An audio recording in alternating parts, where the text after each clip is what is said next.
Bonjour à tous, Bakary Malé, votre architecte blockchain.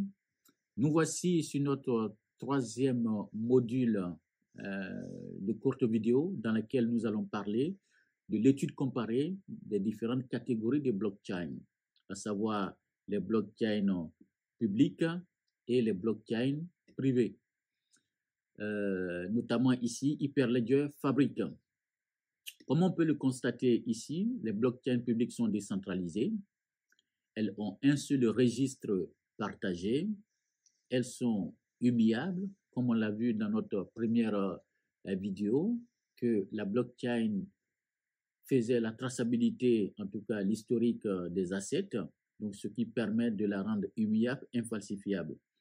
Les blockchains publiques sont anonymes, c'est-à-dire que l'ensemble des participants du réseau sont anonymes. Cela parce que elles sont chiffrées justement par des algorithmes à fort taux de calcul. Les blockchains publiques n'ont pas forcément la notion d'automatisation des processus métiers, donc elles n'ont pas la notion de contrat intelligent. Elles sont groupes de consensus, c'est-à-dire que l'ensemble des participants du réseau vont participer pour résoudre un problème donné ou une transaction qui est soumise au réseau. Elles sont full transparentes, ce qui veut dire que l'ensemble des participants du réseau ont accès aux données. Si on prenait l'exemple de LinkedIn ou de Facebook, qui serait une blockchain, l'ensemble des participants de ces réseaux verraient l'ensemble des données sur le réseau. Contrairement aux blockchains privées, dans notre cas d'espèce, la blockchain Hyperledger Fabric, elle n'a pas un seul registre partagé, mais plutôt plusieurs registres partagés. Pourquoi? Pour ceux qui sont familiers des réseaux informatiques, on a des notions de sous-réseau dans lequel c'est l'ensemble des participants du réseau qui peuvent communiquer entre elles et par ricochet qui peuvent avoir accès aux données de ces sous-réseaux.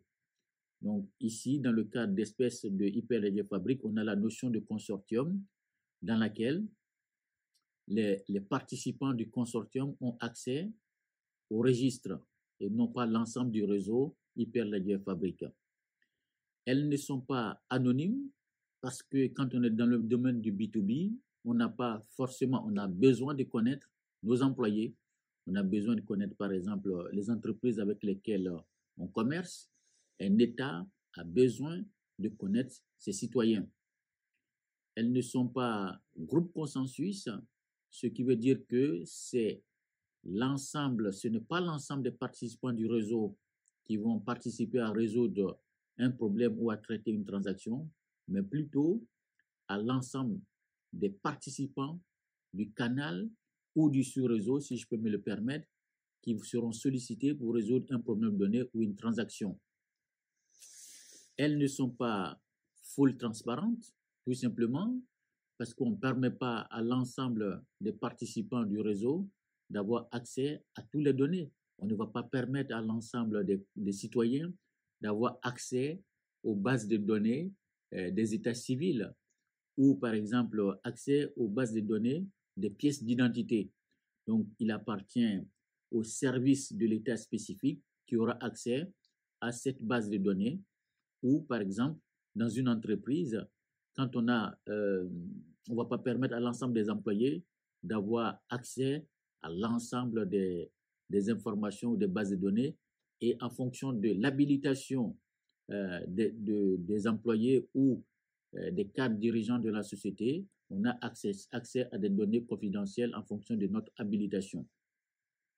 Donc, voilà ainsi résumé les différences qu'il y a entre une blockchain publique et une blockchain privée, ce qui va nous permettre justement, cette étude comparée nous permet justement de ressortir 4 problèmes.